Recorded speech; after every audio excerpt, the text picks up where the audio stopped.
You're watching Behind the Bar with Paul Starr.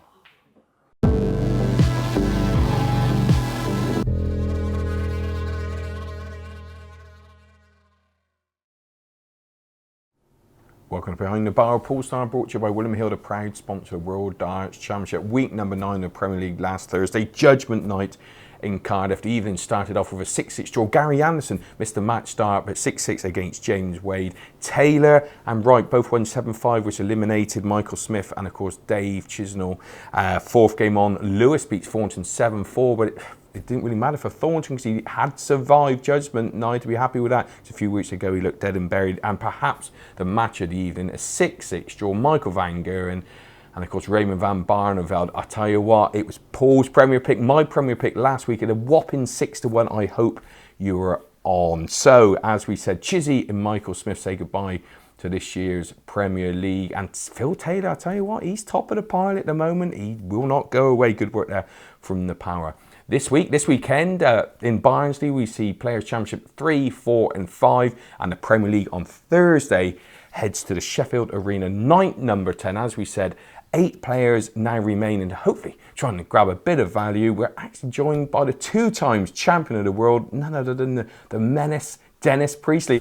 So Dennis, week number 10 of the Premier League, we have James Wade, first game on against Barneveld. Wade is favourite 11-10. Is he? Yes, favourite, yeah. Barney 13-8 and 7-2 to draw. Wade won 7-5 when he met in March in the Premier League. Any thoughts on that, Dennis? Draw seems attractive to me at 7-2. I wouldn't back James to win at that price. No, I know what you mean. I think 11-10 short. So should we go? Yeah, we go 7-2 to draw. I mean, the head-to-head between those, they played many times, nearly 50 times. There's hardly anything between them. So 7-2 to draw, Dennis. I think we'll go for that then. Yeah, I think that'd be my bet. Yeah, okay. Second game on. What about this? A repeat of the World Championship the year before last. Anderson 11-8, Taylor 11-8. 10-3 the draw. Now, Taylor won 7-4 when he met in February. Nothing between them on the betting.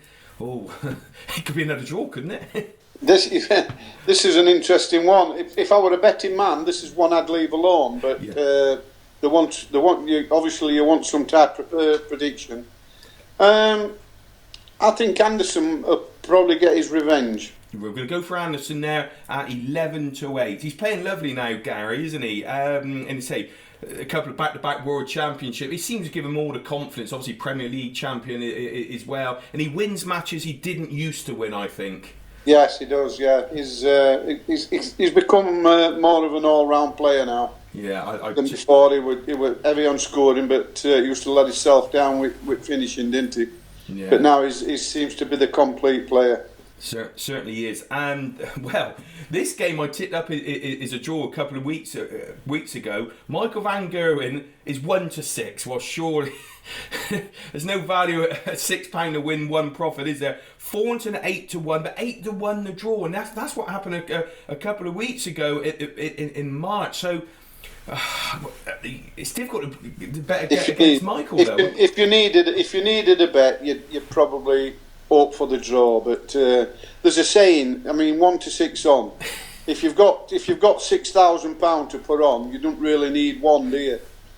Yeah, that Dennis, that sums it up. I'm and being a Yorkshireman like yourself, you know how to look after those £6,000 as well. I've never seen £6,000 in one go. 2 times world champion, I reckon you have bigger checks than that. Good work, Dennis. We're going to go 8-1 there, the draw. The fourth game, this should be a belter. 11-8 Lewis, 11-8 Wright, exactly the same betting. 10-3 the draw, exactly the same betting as Anderson Taylor. Lewis won 7-3 when he met in March. What do you think? My opinion, I'd go for Adrian Lewis. We're going to go for Adrian at 11-8. He's looking nice again now, Adrian, isn't he? Yeah, he's looking fantastic. What's their head-to-head? Head-to-head, Adrian's 15 and Wright is 8 with one draw. Yeah.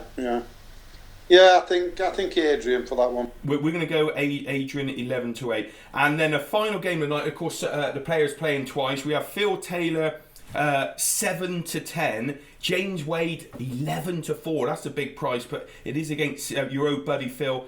And 7-2 to draw. The head-to-head is Wade 10, 5 draws, and 47 to Taylor. Oh, crikey. That seems very one-sided. Yeah. But I'm just thinking whether 2 games in one evening. It's Phil what's playing twice, isn't it? Yeah, Phil and James. Oh, they're both. Aye. That's a very tricky one. That. Phil's playing nicely. I'd go for Phil, I think. We're going to go for 7-10 the draw. That's wonderful. So we're going first. We're going to 7-10, 7-2 Wadey and Van Barneveld the draw. 11-8 Anderson to beat Taylor. 8-1 Thornton and MVG the draw. 11-8 Lewis to beat Wright, and then 7-10 your old buddy Taylor to beat Wade.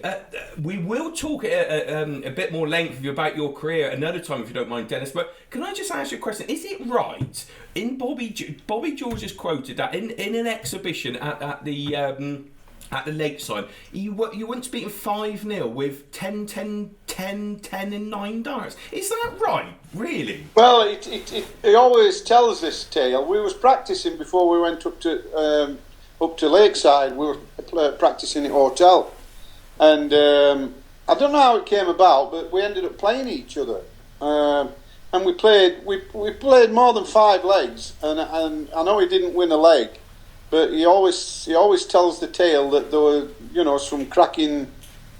There wasn't a leg went above 15 darts anyway. Yeah. Well, he's talking about 10 darters and 9 darters. Yeah, there'll have been a 10 darter thrown in somewhere. Oh, right, okay. No, that's a brilliant. But there was. I did throw some excellent darts, but I always said, Bobby, I said, you went up and won that evening. I went up and lost. Was that against Steve Beaton? Was it against Steve Beaton? It was either. I lost twice, so it was either Steve Bean or Alan Warriner. I don't know which year it was. Yeah. Them's the two what stopped me. Yeah, and then of course you regained it in. Then we went to Circus Tavern and I won the first one. You won the first time you went to the BDO and the first time you went to the PDC. Yeah. What a record that is! Well, Dennis, thank you so much for your time.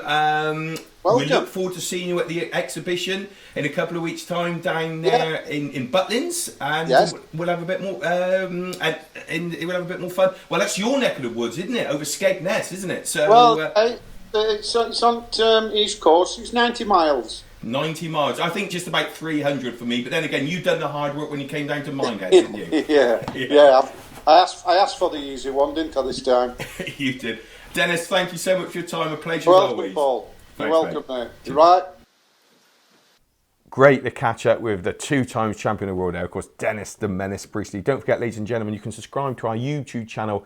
It's free. Like our Facebook page and follow us on Twitter. And of course, join us next week and more Behind the Bar with Paul Star, brought to you by William Hill, the proud sponsor of the World Darts Championship.